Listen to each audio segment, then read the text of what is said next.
नमस्कार दोस्तों, आपका हमारे चैनल हिंदू इन्फिडेल में स्वागत है। आज हम एक अद्वितीय ग्रंथ श्रीमद् भागवत गीता के माध्यम से जीवन के मूल्य और मार्गदर्शन के बारे में बात करेंगे। भगवत गीता, जिसमें भगवान कृष्ण ने अर्जुन को धार्मिक कर्तव्य और जीवन मूल्यों का उपदेश दिया है। यह पुस्तक एक नए नजरिए से जीने का रास्ता दिखाती है। इस पुस्तक से हम जीवन की हर परिस्थिति को स्वीकार कर आगे बढ़ना सीखते हैं। भगवत गीता का संदेश यह है कि हमें अपने कर्तव्यों का पालन करना चाहिए और असफलता को एक नई शुरुआत के रूप में लेना चाहिए। इस पुस्तक से हम जीवन में साहस और संतुलन के मूल्य को समझते हैं, जो हमें सफल और खुशहाल जीवन की ओर बढ़ने में मदद करता है। आज हम आपको भगवान श्री कृष्ण की एक बहुत ही अद्भुत कहानी बताने जा रहे हैं। एक बार भगवान श्री कृष्ण पृथ्वी पर आए। जब वह बाहर गया तो उसने एक युवक को देखा जो परमेश्वर को दोष दे रहा था। वह अपने जीवन से निराश और दुखी था। तब भगवान श्री कृष्ण ने बौद्ध भिक्षु का रूप धारण किया और युवक को वास्तविक दुख का ज्ञान दिया। तो आइए पढ़ते हैं यह कहानी। इस माध्यम से हम समझते हैं कि वास्तविक दुख क्या है। सुख और दुख एक ही सिक्के के दो पहलू हैं। आपने यह अवश्य सुना होगा, हमारे जीवन में सुख दुख आते जाते रहते हैं और हमें ऐसा लगता है कि हमारे जीवन में हजारों दुख हैं। परेशानियां तो हैं, लेकिन अगर वास्तविक रूप से देखें, इस बात को अच्छे से समझें तो आप समझ पाएंगे कि हमारे जीवन में सिर्फ एक ही दुख है। और वो दुख क्या है, ये हम आपको इस कहानी और उस दुख के माध्यम से बताएंगे। उस दुख का समाधान क्या है, यह हम इस कहानी में ही जानेंगे, इसलिए इस कहानी के अंत तक बने रहें। एक बार की बात है, एक गांव में एक आदमी रहता था। उसका नाम सोनू था। वह बहुत आलसी था और अपने जीवन में बहुत व्यस्त था। वह निराश था और इसका कारण यह था कि उसने अब तक अपने जीवन में कुछ भी हासिल नहीं किया था। उसने कुछ भी नहीं किया था। उसके परिवार वाले भी इस बात से बहुत परेशान थे। वे चाहते थे कि वह बाहर जाकर कुछ अच्छा काम करे, कोई भी अच्छी नौकरी करे, लेकिन उसने उनकी एक भी बात नहीं सुनी। उसके परिवार के सदस्य उसे दूसरों का उदाहरण देकर ताना मारते थे और तरह तरह की बातें कहते थे, लेकिन उसे इससे कोई फर्क नहीं पड़ता था। जबकि उसके सभी दोस्त सफल हो चुके थे और कोई अच्छा व्यवसाय कर रहा था, कोई अच्छा काम कर रहा था, जिसके कारण जब भी वे मिलते थे तो वे अपने बारे में शेखी बघारते थे। लेकिन सोनू कुछ भी नहीं करता था, जिसके कारण जब भी कोई उससे पूछता था कि वह क्या कर रहा है तो वह कुछ नहीं बता पाता था। उसे ये बात कहने में बहुत शर्म आती थी। वो कुछ भी नहीं करता था। वो हमेशा सभी से एक ही बात कहता था कि मैं प्रयास कर रहा हूँ, लेकिन उसके प्रयासों का कोई भी परिणाम किसी को नहीं दिख रहा था। और जल्द ही वो समय आ गया था जब सोनू सभी से अपना चेहरा छुपाता था ताकि कोई उससे ये ना पूछे कि वो क्या करता है, जिसके कारण वो कभी किसी के सामने नहीं आता था। धीरे धीरे उसका मन उदास रहने लगा। वो बहुत उदास रहने लगा। अब उसे ऐसा लगने लगा कि वो किसी से बात नहीं कर रहा है, मानो वह इस धरती पर एक बोझ है, जिसके कारण वह बहुत अकेला और तन्हा महसूस करता है। एक दिन उसके मन में विचार उठने लगते हैं कि मेरे हाथ में तो कुछ भी नहीं है, तो मैं क्या कर सकता हूँ। वह अकेले बैठकर रोता है। एक दिन वह चुपके से घर से निकलकर कहीं जा रहा था। तभी रास्ते में उसने देखा कि एक बौद्ध भिक्षु लोगों को उपदेश दे रहा था और उपदेश में वह दुख के बारे में बात कर रहा था। सोनू कुछ देर तक रुका। वह अपना चेहरा छिपाकर वहीं खड़ा रहा ताकि कोई उसे देख न सके और चुपचाप उस बौद्ध भिक्षु की बातें सुन रहा था। बौद्ध भिक्षु प्रवचन में सबको बता रहे थे कि दुख हमारा सबसे बड़ा साथी है। दुख हमें अपने जीवन के बारे में समझाता है। यह हमारे गुरु के समान है, जिनसे हमें सीखना चाहिए। आप चाहें तो अपने जीवन में अपने दुखों को अपना गुरु बना सकते हैं और उससे सीख सकते हैं, या फिर अपने दुखों पर बैठकर रो सकते हैं। लेकिन इससे आपको कोई लाभ नहीं मिलेगा, बल्कि आपका शरीर दिन प्रतिदिन कमजोर होता जाएगा और आप हताश होते जाएंगे। सोनू उस बौद्ध भिक्षु की ये सारी बातें चुपके से सुन रहा था। प्रवचन समाप्त होते ही वह उस बौद्ध भिक्षु के पास गया और उसे प्रणाम करके बोला, हे महात्मा, अभी कुछ देर पहले आप दुहक को गुरु कह रहे थे। आप कह रहे थे कि हमें दुखों से सीखना चाहिए, उन्हें अपना गुरु बनाना चाहिए, लेकिन मैं भी अपने दुखों से परेशान हूँ, अपने जीवन से परेशान हूँ। अब तक जो दुख मैंने झेले हैं उनसे परेशान हूँ। मुझे कभी ऐसा महसूस नहीं हुआ कि मेरे दुहक मुझे कुछ सिखा रहे हैं, बल्कि मुझे हमेशा यही लगता है कि वे मुझे चोट पहुंचा रहे हैं, मुझे तकलीफ दे रहे हैं और दुहक की पीड़ा बहुत भयानक होती है। ऐसा लगता है कि अब इसके बाद हमारी जिंदगी खत्म हो जाएगी, इसके बाद हमें कुछ नहीं मिलेगा। यहाँ तक कि मौत भी हमें छोटी लगती है। जब लोग मारते हैं, जब लोग कहते हैं कि तुम क्या कर रहे हो, तो मन को बहुत ठेस पहुंचती है और मैं उससे कुछ नहीं कह सकता। सोनू की ये सारी बातें सुनकर बौद्ध भिक्षु सोनू से कहते हैं, बेटा तुम्हारा दुख क्या है और तुम दुख के बारे में ऐसी बातें क्यों कर रहे हो। सोनू ने अपने साथ घटी सारी बातें उस बौद्ध भिक्षु को बताई दी और कहने लगी, हे महात्मा, क्या आपके पास मेरे दुख का कोई समाधान है। सोनू की यह बात सुनकर बौद्ध भिक्षु मुस्कुराने लगे और सोनू से बोले, बेटा जब तुम्हारे जीवन में कोई बहुत दुखी हो तो मेरे पास आना, मैं तुम्हें उसका समाधान जरूर बताऊंगा। बौद्ध भिक्षु की ये बातें सुनकर सोनू को थोड़ा आश्चर्य हुआ। वह समझ नहीं पा रहा था कि अब तक जो कष्ट उसने झेले हैं, क्या वह वास्तविक कष्ट नहीं है। अब तक जो दर्द उसने झेला है, जो ताने उसने सहे हैं, जो परेशानियां उसने झेली हैं, क्या वह सच्चा है? क्या यह वास्तविक दुख नहीं है? इसके अलावा वह मन ही मन खुद से कहता है कि अगर मेरे अपने लोग मुझे नहीं समझ सके तो ये बौद्ध भिक्षु मुझे कैसे समझेंगे। यह सोचकर वह वहां से चला गया। सबके ताने सुन सुनकर सोनू बहुत थक गया था। वह निराश हो गया था, जिसके कारण उसने निर्णय लिया कि अब वह कुछ करेगा। उसने अपने पिता से थोड़े पैसे लिए और उस पैसे से उसने एक व्यवसाय शुरू किया।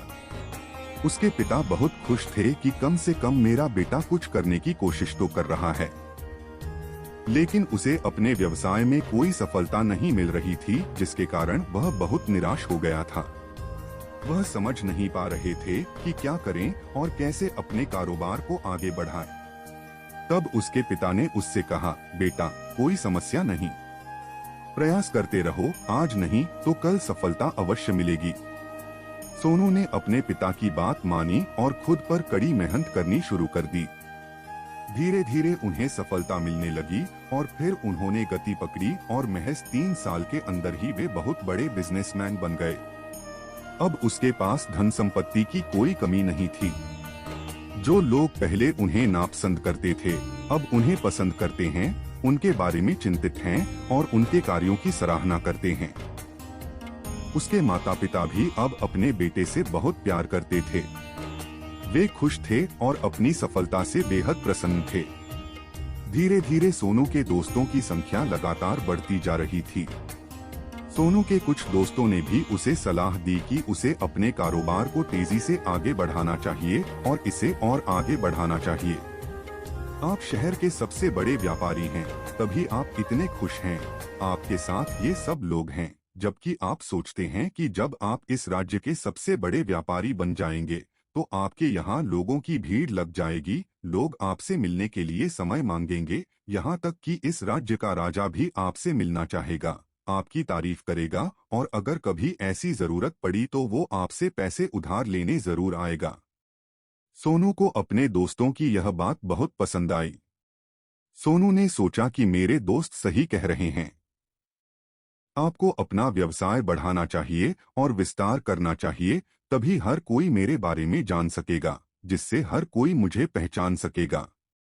बिना कोई देरी किए, बिना कोई समय बर्बाद किए उसने अपने व्यवसाय में और अधिक मेहनत करना शुरू कर दिया, लेकिन इस बार उसके मन में धैर्य नहीं था, जिसके कारण उसने कुछ अनुचित कदम उठाए ताकि उसका व्यापार जल्द से जल्द बड़ा और बड़ा हो सके। उसने कई लोगों से बड़ी मात्रा में पैसे उधार लिए और इतना ही नहीं, वह यहीं तक नहीं रुका, उसने अधिकतम मुनाफा कमाने के लिए अपने सामान की गुणवत्ता से समझौता कर लिया। उसने अपना व्यापार भी बिगाड़ लिया, जिससे उसकी संपत्ति पहले जैसी नहीं रही, लेकिन वह अपने दोस्तों की बात सुनता रहा और वही करता रहा जो उसके दोस्त उसे करने को कहते थे, यहाँ तक कि उसने अपने व्यापार को और अधिक विस्तारित कर लिया। अपनी प्रखरता बढ़ाने के लिए उसने अन्य छोटे व्यापारियों के विरुद्ध भी षड्यंत्र रचना शुरू कर दिया, जिसके कारण अब उनमें पहले जैसी मानसिक शांति नहीं रही। वह रात को सो नहीं सका। वह केवल एक ही सोच में मग्न रहता था कि कैसे उसका व्यापार पूरे राज्य में फैल जाए और वह इस राज्य का सबसे बड़ा व्यापारी बन जाए, जिसके कारण वह दिन रात केवल अपने व्यापार को जल्द से जल्द बड़ा करने के लिए मेहनत करता। हालांकि अब उसके पास पैसा, संपत्ति, घर और वाहन सब कुछ था। एक नौकर के तौर पर उसके पास सभी सुख सुविधाएं थीं, लेकिन इसके बावजूद वह उन चीजों का लाभ नहीं उठा पा रहा था, क्योंकि उसका पूरा ध्यान केवल अपने व्यवसाय को तरक्की की ओर ले जाने पर था। एक दिन सोनू अपने रथ पर बैठा हुआ सड़क से गुजर रहा था। रास्ते में वह उस गुरु के आश्रम में आया। यह देखकर वह उस बौद्ध भिक्षु के पास गया और बौद्ध भिक्षु से बोला, हे महात्मा, आपने कहा था कि जब मेरे जीवन में कोई वास्तविक दुख हो तो मुझे आपके पास आना चाहिए, इसीलिए मैं आज यहाँ आया हूँ। मैं बहुत दुखी हूँ, रात को सो नहीं पाता हूँ, मेरे पास सब कुछ होते हुए भी मैं उसका आनंद नहीं ले पाता हूँ। उसने अपनी सारी बातें एक एक करके उस बौद्ध भिक्षु को बताई। तब उस बौद्ध भिक्षु ने सोनू से कहा, बेटा, जब तुम पहली बार आए थे आप भी बहुत दुखी थे, लेकिन फिर आपने अपने दुख से क्या सीखा? इसके जवाब में सोनू बौद्ध भिक्षु से कहता है, हे महात्मा, जब मैं अपने जीवन में कुछ नहीं कर पा रहा था तब मैंने अपने दुखों से यह सीख ली थी कि सिर्फ सोचने से कुछ हासिल नहीं होगा, उसके लिए हमें कुछ करना होगा, और सिर्फ किसी काम को करना ही हमें सफल नहीं बनाता, बल्कि उस काम के अंजाम तक पहुंचना ही हमें सफल बनाता है। फिर चाहे रास्ता कोई भी हो, परिस्थितियां कैसी भी हो, आपके रास्ते में कितनी भी बाधाएं क्यों न आए, चाहे वह कैसी भी लगे, जब आपको लगे कि अब आपके जीवन में कुछ नहीं बचा है और आप कुछ नहीं कर सकते, तब भी हिम्मत बनाए रखें, उम्मीद न खोए और यह सोचकर अपने काम पर डटे रहें कि जब तक मैं अपने काम को सफल नहीं बना लेता, तब तक मैं अपने लक्ष्य तक नहीं पहुंच पाऊंगा। जब तक मैं नहीं जाऊंगा, मैं यह काम करता रहूंगा। मैं इस कार्य में अवश्य सफल होऊंगा, जबकि अन्य लोग केवल सफल लोगों को ही महत्व देते हैं, उनके कर्मों को नहीं। सोनू की ये सारी बातें सुनकर बौद्ध भिक्षु मुस्कुराने लगा और सोनू से बोला, जब तुम्हें जीवन में वास्तविक दुख का सामना करना पड़े तो तुम मेरे पास आना, मैं तुम्हारी समस्या का समाधान अवश्य करूंगा। यह कहकर बौद्ध भिक्षु वहां से उठकर चले गए। सोनू एक बार फिर उसकी ये बातें सुनकर हैरान रह गया। वह अब यह समझ पाने में असमर्थ था कि जो दुख उसने अभी देखा है, क्या वह वास्तविक दुख नहीं है। अब उसके मन में प्रश्न उठने लगा कि वास्तविक दुख क्या है और इसकी पहचान क्या है, तथा मुझे कैसे पता चलेगा कि किस समय मुझे वास्तविक दुख का सामना करना पड़ रहा है। मैं हूँ, लेकिन उसने कुछ नहीं कहा। वह यह सब सोच ही रहा था कि अचानक बौद्ध भिक्षु एक बड़ा कलश लेकर सोनू के पास पहुँचा। उस कलश के अंदर सोने के सिक्के थे। कलश देते हुए वह बौद्ध भिक्षु सोनू से कहते हैं, बेटा, तुम इसे उस पेड़ के नीचे गाड़ दो, क्योंकि यह मेरे किसी काम का नहीं है। जब मुझे इसकी आवश्यकता होगी तो मैं इसे स्वयं वहां से निकाल लूंगा, लेकिन अभी इसे वहीं मिट्टी के नीचे दबा दूंगा। सोनू ने बौद्ध भिक्षु की बात मान ली। ने पेड़ के नीचे जाकर कलश को मिट्टी में दबा दिया और वहां से अपने घर वापस आ गया। धीरे धीरे समय बीतता गया और समय के साथ सोनू ने व्यापार में और भी अधिक तरक्की कर ली थी, लेकिन सामान की गुणवत्ता अच्छी थी। उपलब्धता की कमी के कारण उनका व्यवसाय घाटे में जाने लगा और धीरे धीरे वह समय आ गया जब उनका व्यवसाय पूरी तरह से चौपट हो गया। अब उसके पास कुछ भी नहीं बचा था, बल्कि उसे लिया गया कर्ज भी चुकाना था। उसे यकीन था कि उसने अपने दोस्तों से जो भी कर्ज और उधार लिया है, उसे वापस करने में उसे कुछ समय लग सकता है। वह सोच रहा था कि उसके दोस्त बुरे वक्त में उसका साथ देंगे, लेकिन सबसे पहले वह उसकी मदद करेगा। जब उसके दोस्तों ने उससे उधार वापस मांगने शुरू किए तो सोनू को एहसास हुआ कि कोई भी उसका अपना नहीं है। उसने अपने दोस्तों से कर्ज वापस करने के लिए कुछ समय मांगा, लेकिन सोनू के किसी भी दोस्त ने उसे कर्ज वापस करने के लिए समय नहीं दिया। वास्तव में उन्होंने उसे जान से मारने की धमकी भी देनी शुरू कर दी। सोनू अपने दोस्तों से ये सब सुनकर बहुत हैरान हुआ। वह जो कुछ भी सोच रहा था वह सब उल्टा हो गया, क्योंकि व्यापार के कारण उसके मित्र उसके इतने शुभचिंतक बन गए थे। वे सब उससे दूर जाने लगे, सब उससे छुटकारा पाना चाहते थे, कोई भी उसका साथ नहीं देना चाहता था। धीरे धीरे उसकी सारी संपत्ति नीली हो गई, अब उसके पास कुछ भी नहीं बचा था। वह सड़क पर आ गया था। उसने हार मान ली और अपने माता पिता के पास चला गया।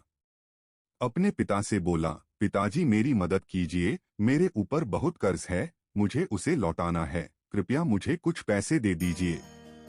इस पर सोनू के पिता ने सोनू से कहा, बेटा इसे तुम मुझसे ले लो, मेरे पास बस यही छोटा सा घर है, अगर सही रहेगा तो मैं तुम्हें दे दूंगा, अगर इसे भी बेच दूंगा तो मैं और तुम्हारी माँ कहाँ रहेंगे, हमें भीख मांगनी पड़ेगी। इसे छीन लेने के बाद हमारे पास यही एकमात्र संपत्ति बची है, इसलिए मैं तुमसे क्षमा मांगता हूँ।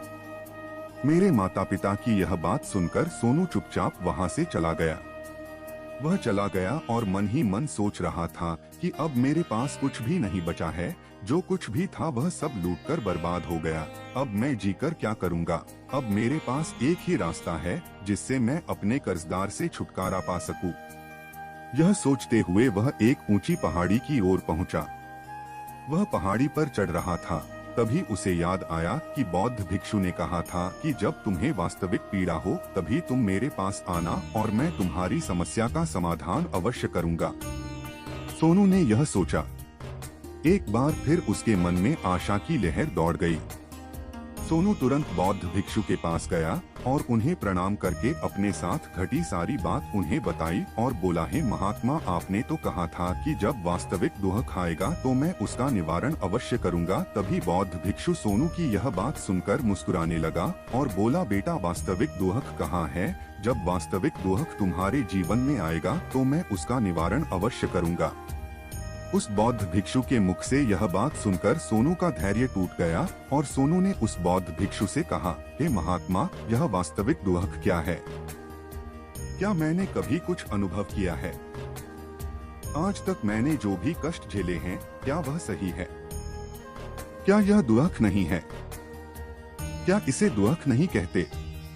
तब बौद्ध भिक्षु सोनू से कहते हैं, बेटा पहले तुम मुझे बताओ कि तुमने अपने दुख से क्या सीखा। मित्रों, आगे बढ़ने से पहले मैं आपसे ये अनुरोध करता हूँ, यानी अगर आपने इस वीडियो से कुछ भी सीखा तो वीडियो को लाइक करें और अजय हिंदी स्टोरीज चैनल को सब्सक्राइब करें। आइए आगे बढ़ें।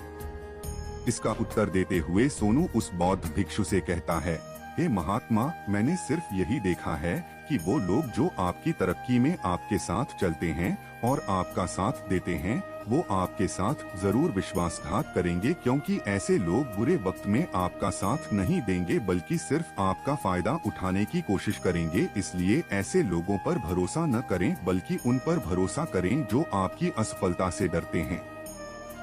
वे आपके सच्चे दोस्त हैं जो आपके बुरे वक्त में आपके साथ खड़े होते हैं और आपके साथ रहते हैं, और आपको ऐसे लोग बहुत कम मिलते हैं, और जिन्हें ऐसे लोग मिलते हैं उन्हें हमेशा उनका सम्मान करना चाहिए। आगे सोनू बौद्ध भिक्षु से कहता है कि जब आप कोई काम कर रहे हों तो उसे पूरी ईमानदारी से करें, धैर्य रखें, लालच न करें और अपने लक्ष्य तक पहुंचने के लिए किसी के साथ षड्यंत्र न करें, क्योंकि ऐसा करने से आपको ही नुकसान होगा और आप हमेशा घाटे में रहेंगे। सारी बातें सुनकर बौद्ध भिक्षु उस पेड़ के पास पहुँचे, एक गड्ढा खोदा और सोने के सिक्कों से भरा कलश निकालकर सोनू को दे दिया। बौद्ध भिक्षु ने सोनू से कहा, तुम उस कलश को पकड़ लो जो सोने के सिक्कों से भरा हुआ है, और जब तुम्हारा जीवन समाप्त हो जाए, जब मुझे वास्तविक दुख महसूस हो तो तुम मेरे पास आना, मैं निश्चित रूप से इसका समाधान करूंगा। सोनू अभी भी बहुत आश्चर्यचकित था। वह समझ नहीं पा रहा था कि क्या यह वास्तविक दुख है, लेकिन उसने अपने हाथ में पड़े बर्तन को देखा जिसमें सोने के सिक्के थे और यह देखकर उसके मन में लगा कि अब जरूर कुछ राहत मिलेगी, मैं अपने दोस्तों का कर्ज भी चुका सकूंगा और फिर से नया कारोबार भी शुरू कर सकूंगा। उसने बौद्ध भिक्षु को प्रणाम किया, धन्यवाद दिया और वहां चला गया। सोनू चला गया, उन सोने के सिक्कों से सबका कर्ज चुकाया और एक बार फिर अपना नया व्यवसाय शुरू किया। कारोबार छोटा था लेकिन इस बार सोनू बहुत खुश था। उन्होंने अपने व्यवसाय पर पूरी ईमानदारी, मेहनत और लगन से काम किया और कुछ ही समय में वे एक बार फिर बड़े व्यवसायी बन गए। इस बार उसने कोई लालच नहीं किया और न ही उसने किसी के लिए कोई षड्यंत्र रचा, बल्कि पूरी ईमानदारी और मेहनत से अपने बिजनेस पर काम किया। लेकिन जैसे जैसे आप अमीर बनते हैं, वैसे वैसे आपके मन में एक डर पैदा होने लगता है, और वो है अपना धन ना खोना, जिसके कारण लोग दान करना, अच्छे काम करना, लोगों की मदद करना शुरू कर देते हैं ताकि उनका जीवन बेहतर हो जाए। कभी भी कोई दुख नहीं होना चाहिए, लेकिन यह जीवन सुख और दुख का संगम है, जिसके कारण सभी को सुख और दुख से गुजरना पड़ता है। इसी के कारण एक बार फिर सोनू के जीवन में एक और दुख उत्पन्न हो गया। इस बार उसके माता और पिता दोनों की मृत्यु हो गई। सोनू अपने माता पिता से बहुत प्यार करता था, जिसके कारण उसके मन को बहुत ठेस पहुंची। जब उसने उन्हें आखिरी बार देखा तो उसके मन में हजारों सवाल उठने लगे। वह अपने घर वापस लौटा और देखा कि हाँ, वे हमेशा संपत्ति के लिए लड़ते थे, आज उसका ख्याल रखने वाला कोई नहीं था। उसके माता पिता ने जो भी मेहनत की थी, उन्होंने अपने जीवन में जो कुछ भी किया था, सब कुछ यहीं रह गया। लेकिन अब सब कुछ खत्म हो गया था और सोनू का मन अब बहुत बेचैन महसूस कर रहा था। उसके मन में हजारों सवाल उठ रहे थे और वह बहुत अकेला महसूस कर रहा था। वह बहुत खाली महसूस कर रहा था। उसने इधर उधर देखा लेकिन उसे कुछ समझ नहीं आ रहा था। तभी उसे वे बौद्ध भिक्षु दिखाई दिए। फिर वह तुरंत उस बौद्ध भिक्षु के पास गया। उसे देखते ही उस बौद्ध भिक्षु ने सोनू से पूछा, क्या बात है बेटा, क्या फिर कोई उदास हुआ? तब सोनू ने कहा, नहीं गुरुदेव, अभी तो सब ठीक है, लेकिन आज मेरी माँ पिताजी मर गए और मैं बहुत अकेला महसूस कर रहा हूँ, बहुत दुखी महसूस कर रहा हूँ, जैसे कुछ खालीपन है, जैसे कुछ अकेलापन है। तभी बौद्ध भिक्षु सोनू से कहते हैं, बेटा इसमें दुखी होने की क्या बात है, यही तो जिंदगी है। एक दिन सबको जाना है, यहाँ न कोई रहने आया है और न ही कोई रहेगा। हम सब एक न एक दिन मरेंगे और मौत कब आएगी यह कोई नहीं जान सकता। हो सकता है कल ही मर जाओ, हो सकता है ऐसा हो, या फिर यह बात आज और अभी सुनने को मिले। सोनू ने आश्चर्यचकित होकर बौद्ध भिक्षु से कहा, हे महाराज, आप यह क्या कह रहे हैं? मैं अभी जवान हूँ और मुझे अभी पूरा जीवन जीना है। मैं जीना चाहता हूँ, मैं कुछ करना चाहता हूँ, और आप कह रहे हैं कि मैं कभी कुछ नहीं कर सकता। इस पर बौद्ध भिक्षु सोनू से कहते हैं कि मृत्यु हो सकती है, इस भ्रम में मत रहो कि मृत्यु सिर्फ वृद्ध लोगों को ही आती है। वृद्ध लोगों के सामने ही उनके छोटे बच्चे भी मर जाते हैं। मृत्यु कभी किसी की उम्र के आधार पर नहीं आती और न ही किसी की उम्र के आधार पर होती है। उस बौद्ध भिक्षु के मुख से ये सारी बातें सुनकर सोनू और भी बेचैन हो गया और वह चुपचाप वहाँ से चला गया। उसके मन में खालीपन अभी भी वैसा ही था। वह बहुत अकेला महसूस कर रहा था। तब से उसे अपने व्यवसाय में भी कोई रुचि नहीं है। जब भी वह कोई काम करता है तो उसके मन में बहुत सारे सवाल उठने लगते हैं कि वह क्या कर रहा है, क्यों कर रहा है, और उसने यह काम क्यों किया। अब उसके मन में एक और सवाल उठता है। उन्होंने सोचा कि क्या हम यहाँ केवल जीवन का आनंद लेने और एक दिन मरने के लिए आते हैं? वह जीवन का वास्तविक अर्थ नहीं समझ पा रहा था। उन्होंने अनेक विद्वानों से अपने पक्ष के बारे में यथासंभव जानकारी प्राप्त करने को कहा, लेकिन उसे कोई जवाब नहीं मिल पा रहा था। और जब उसे कोई जवाब नहीं मिला तो उसका दुख और भी बढ़ गया, जिसके कारण उसके मन में बेचैनी और भी बढ़ गई थी और वह समझ नहीं पा रहा था कि क्या करे और कहाँ जाए। जब उन्होंने पूछा कि वह कौन है तो उन्हें पुनः उस बौद्ध भिक्षु की याद आई। वह एक बार फिर उस बौद्ध भिक्षु के पास गया और अपने मन की सारी बातें उस गुरुवर को बताई। तब वह बौद्ध भिक्षु मुस्कुराने लगा और सोनू से बोला, बेटा आज पहली बार है आपके जीवन में वास्तविक दुख उत्पन्न हुआ है। वस्तुतः दुख इसी को हम दुख कह सकते हैं। दुख कहलाने योग्य यही है कि हमें पता नहीं कि हम क्या कर रहे हैं, कहाँ जा रहे हैं, क्यों जा रहे हैं, वह कौन है, क्या है, हम क्यों हैं। तुम क्या करना चाहते हो? तब सोनू ने कहा, है महात्मा, मेरे इस दुख का निवारण करो, मुझे इस दुख से मुक्ति दो। तब बौद्ध भिक्षु ने सोनू से कहा, क्रोध, लोभ और लालच जैसी अनेक इच्छाएं हमारे अंदर घर कर जाती हैं, जिसके कारण हम टुकड़ों में अपना जीवन जीते हैं और हमारी चेतना कभी एक नहीं हो पाती। हम कभी एक जगह टिककर सोच नहीं पाते, समझ नहीं पाते और हमारी ऊर्जा शक्ति भी पूरी तरह बिखर जाती है। और आज के इस युग में हमारे पास इतनी भी नहीं है, हमारे पास समय ही नहीं है कि हम एक पल भी अपने आप को देखने और समझने के लिए निकाल सकें। दरअसल यहाँ हर कोई जीवन भर दर्द और दुख की दुहाई देता रहता है और उसका समाधान ढूंढने का हर संभव प्रयास करता है।